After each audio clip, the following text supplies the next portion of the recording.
好来，乡亲啊，咱继续恢复着咱美丽心情。这个南投德山的天梯是翻过太极峡谷，是全台湾第一座观光吊桥。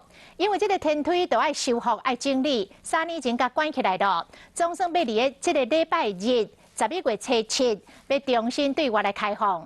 在地人甲游客拢真期待。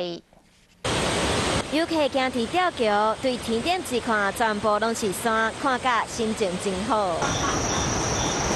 对头前行边啊，阁有电拿步道，会使哪行哪数上浅的芬多精，阁是游客来南投德山一定要去的景点之一天梯。不过伫民国107年的时，因为园区修复开始休困，之后就休3年多。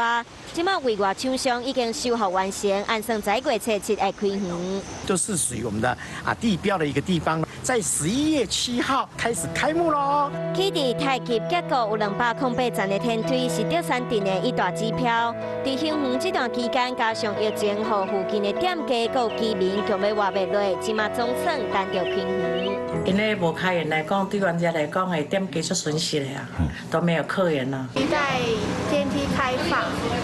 看这边人潮会不会比较多？天梯重新开园了后，原本票价150起到200块，不过其中150会使拄园区内底的消费，希望带动园区内底店家生意。竹山呢是出产的竹子，我会结合了文创商品及 DIY。